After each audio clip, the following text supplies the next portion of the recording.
Am I taking care of myself emotionally? Stay tuned for this next episode of Digest This.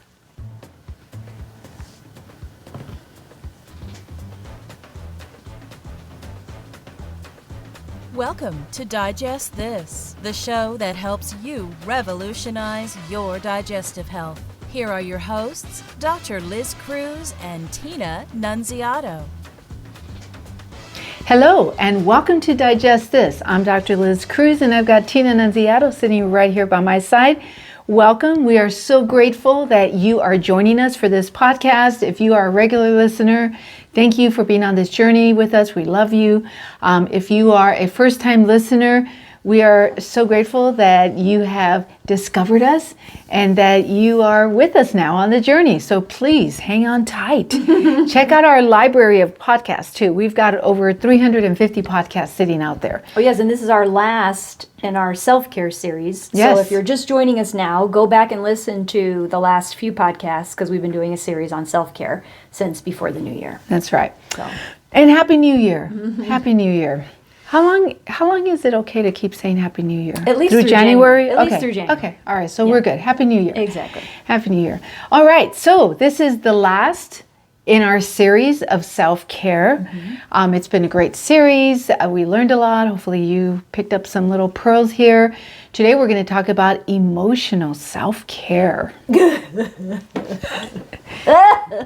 It's okay. Talk to me. Talk to me. So that is one thing you can do for your emotional self-care is be there for each other. So, what is emotional self-care? What is it? What is it? Dealing with emotions. That's right. Your feelings. So we have a ton of them all the time. Yes, we do. Anger and frustration and Happy. sadness and happiness and anxiety and Jealousies. so many emotions. Resentments, envy.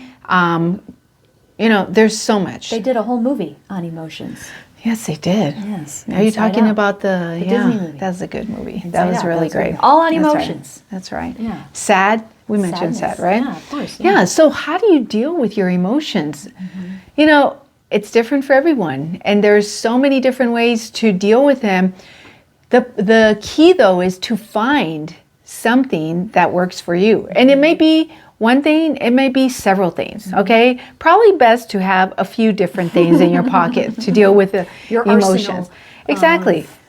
Dealing with emotions. I mean, I think one of the most important ones is having someone to talk to. Okay, whether it's your spouse, your partner, a good friend, somebody that you can be yourself with, and that you can be honest with, and vent to.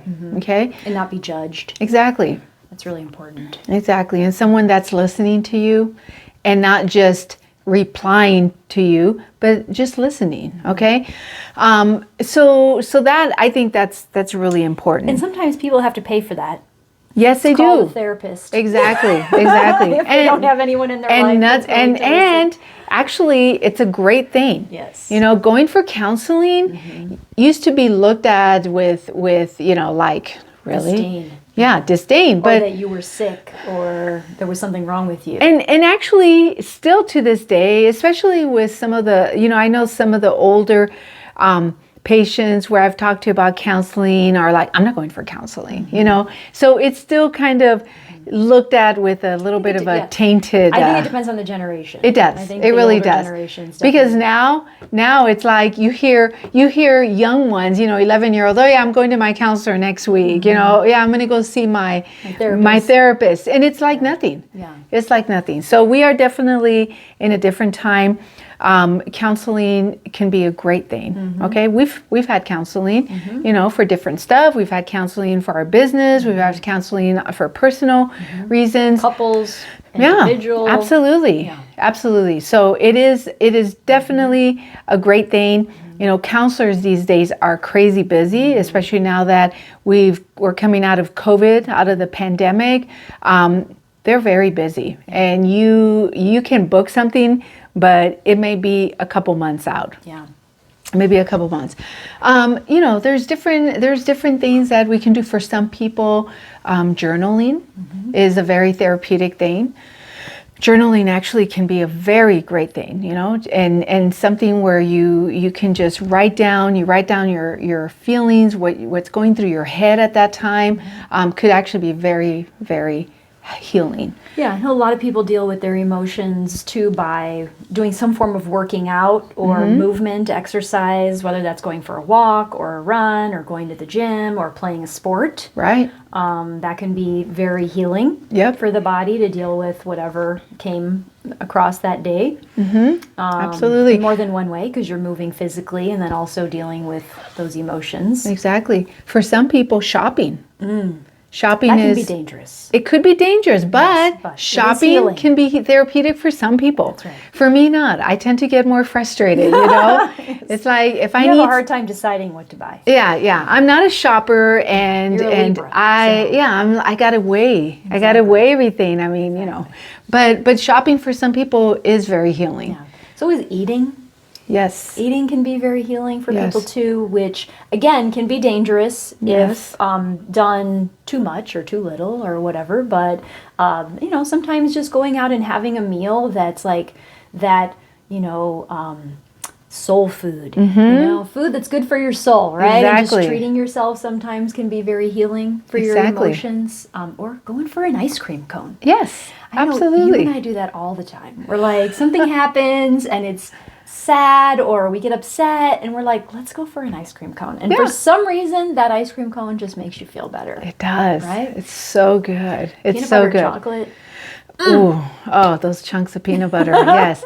Well, in the same thread of talking about eating, cooking could be therapeutic for some people. I mean, I know that cooking is a necessity, and that it's done, like some people do it because they've got to feed their family, and but it could be a very therapeutic thing. I actually, so since I don't really cook as often, Tina is our chef here at the house, and just cooks amazing, beautiful meals, healthy, just beautiful.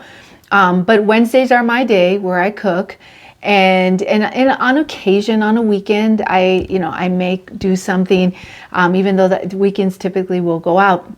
But I find it to be actually very therapeutic. And I can actually feel like my love going through that. I mean, do you feel that too when you're cooking? Yes. Like you can feel the love, and then when your family is eating that meal, you're just like, do you like it? Can you taste the love? Can you taste the love? Yep. So yeah, cooking can be very therapeutic. Reading a book, a novel that just takes you into a different world.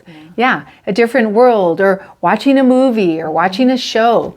I know during COVID, Tina was really big into finding a comedian. She did a lot of, she wanted to laugh. Yeah, so she did a lot of that, and I remember reading a lot of that on Facebook where people were talking about different comedians, and I just think people in general were just trying to find some laughter, some hope, to cope with what we were going through. Yeah, absolutely. So much tragedy and so much loss, and but anyways, there's so many different things. And I think too, we're talking about self-care, right? But like self-care things like going for massages, getting pedicures, manicures, going for colonics, lymphatics, all these things that are like self-care things in general, like for the body, can also help with the emotional. Absolutely. Self-care. There's something psychologically, there's something with the psyche. Okay, your soul, your body knows that you're taking the time to take care of yourself, okay? Which is great, because you cannot take care of others if you're not taking care of yourself, okay? And so you're absolutely right. Like when Tina and I go for a pedicure or a massage, sometimes we'll combine them and do both. It just feels so good. I mean, not to mention I'm also spending time with my best friend, with my wife. I mean, it's just nice. And we could sit there and sometimes not say much, but it just feels good. Yeah. And that's what you want. You want to feel good. When you're not feeling good, you have to dig down and figure out, why am I not feeling good? And you have to try to find a better feeling thought and massage that thought until, until before you know it, your whole being is feeling great. Okay. And we mentioned this on the previous podcast about spirituality is the power of gratitude. Okay, and being grateful. Okay, so I follow this spiritual leader, Abraham Hicks. Some of you may have heard of them. And in one of the books, Ask and It Is Given, they have like 22 different processes. Okay, and it's all about getting to the place where you feel good. And one of the processes is called Rampage of Appreciation, and that's where you just start on a rampage, okay? And one of the examples she gives, she goes into the post office and, the line may be long. So you could start being like, oh my goodness, this line is long. I can't believe I came now. What was I thinking? But instead, she starts thinking, wow, this is a nice post office. Oh, the walls are so wide. Oh my goodness, look at the 3 postal workers at the front that are helping people. So nice that they're here today. They came to help us. They have a lot of people. And oh my goodness, this woman in front of me, her sweater is so beautiful. Like you just start on this rampage of appreciation. And it really works because you're basically expressing gratitude and appreciating.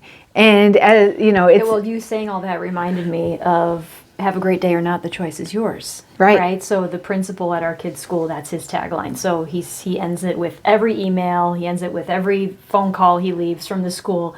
It's always, make it a great day or not, the choice is yours, right? And so we choose what kind of day we're going to have. Exactly. Even if everything, one thing after another is just crappy and it just keeps hitting us with crap all day long, we choose how we react to it. That's right.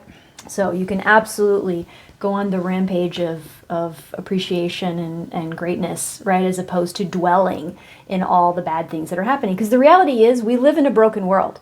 So bad stuff is going to happen all around us all day long. Yep. We have to choose if we're going to engage in that or if we're going to separate ourselves. That's from right. it. That's right. And a couple things is stop listening to the news. Stop reading, stop reading all these, just like we get bombarded by media on all levels, right? And it's everywhere. And so if you're getting bombarded by negative stuff, move away from that. Turn it off. Turn it off and take care of yourself. Okay, be kind and loving to yourself, and feed yourself positive things. Absolutely. All right. So on that note, what a great way to wrap up this self-care Exactly. So listen, if you have not connected with us, please connect with us. Go to our website, drlizcruz.com. Click the magenta button on the homepage and schedule a free 30-minute wellness consult. It's free. It's on the phone, so you can do it from anywhere in the world. And if you haven't rated this show, please give us a rating and give us a 5 because it'll help other people like you to find us easier. And lastly, if you haven't subscribed to our podcast, please subscribe. That way you will never miss an episode. Thank you so much for joining us, and we will catch you on the next podcast. Thank you for joining Dr. Liz Cruz and Tina Nunziato. To learn more about their revolutionary products and services, go online to www.drlizcruz.com.